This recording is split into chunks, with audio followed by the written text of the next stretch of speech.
அஸ்ஸலாமு அலைக்கும் ரஹ்மத்துல்லாஹி பரக்காத்துக்கு. கத்திரிக்காய் புளிக்குழம்பு வைக்க போகிறேன். பாருங்கள், அதுக்கு தேவையான பொருள்கள்: கத்திரிக்காய், உருளைக்கிழங்கு அறுத்து வச்சுருக்கிறோம். தாளிக்கிறதுக்கு வெங்காயம், தக்காளி, பச்சை மிளகாய் 2, கொத்தமல்லி தழை, கருவேப்பிலை தழை. பொடி மிளகாத்தூள், மல்லித்தூள், ஜீரக மிளகாத்தூள், மஞ்சத்தூள் போட்டுக்கலாம். புளி கரைச்சி வச்சுருக்குறோம். தேங்காய் பால் ஊற்றுறதுக்கு தேங்காய் பால் எடுத்து வச்சுருக்கோம். இது விளக்கெண்ணெய். இதை ஊற்றிக்கலாம். வாங்க வீடியோக்குள்ள போகலாம். இந்த குழம்பு கொஞ்சம் விளக்கெண்ணெய் ஊற்றினீங்கன்னாதே நல்லாயிருக்கும்.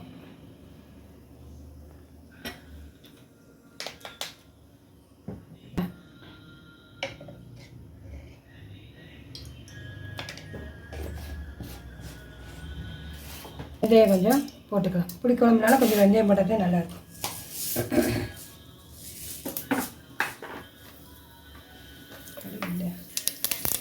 சீரகம் கொஞ்சம்,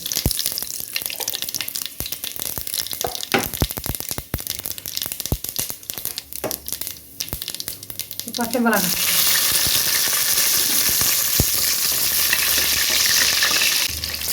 வெங்காயம் போட்டு,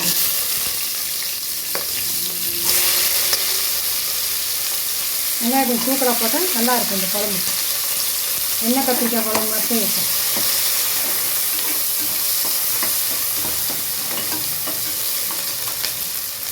கருவேப்பிலை,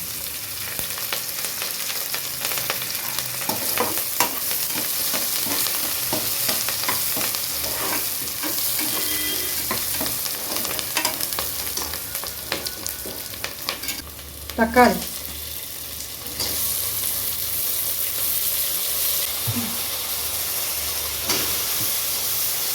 உருளைக்கிழங்கு, கத்திரிக்காய்.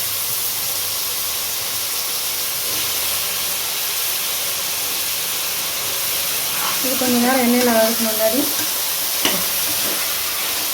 பிடிக்கும்.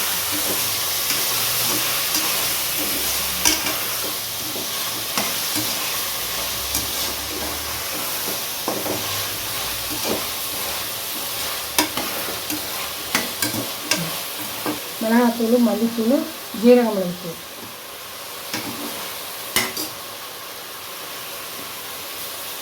மஞ்சத்தூள்.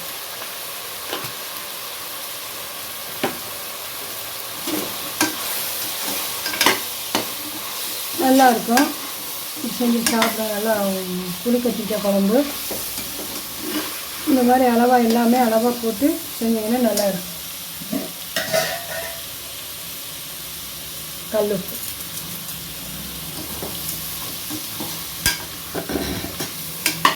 புளி வச்சுக்கிறேன்.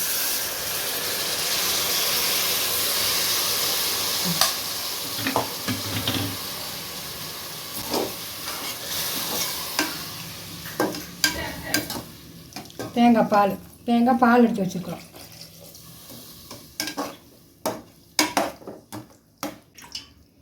பாருங்க, தண்ணி வச்சுக்கலாம். தண்ணி மூடி போட்டுக்கலாம்.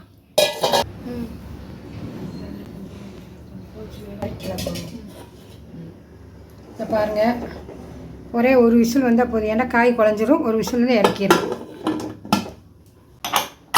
கீரை பொரிக்க விசில் வந்தது, இறக்கிட்டா. இந்த காயெல்லாம் அப்படியே இருக்குது பாருங்கள். காய் சாப்பிட்றவங்களுக்கு இப்படி போட்டுக்கலாம். இல்லை வேணாட்டி உடச்சி விட்டுக்கலாம். மல்லித்தலை போட்டு நீ இறக்கலாம். இந்த மல்லித்தலை போட்டுக்கலாம்.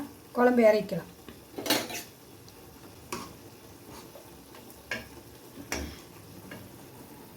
இது ஒரு மாதிரி புளிக்குழம்பு.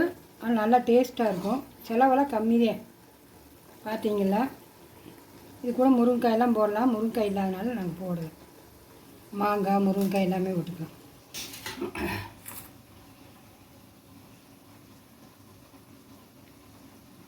பாருங்கள், நீங்கள் செய்யுங்க. ஈஸியாக சிம்பிளாக சீக்கிரம் செஞ்சிடலாம். பாருங்கள், லைக் பண்ணுங்கள், சப்போர்ட் பண்ணுங்கள், சப்ஸ்கிரைப் பண்ணுங்கள். அஸ்ஸலாமு அலைக்கும்.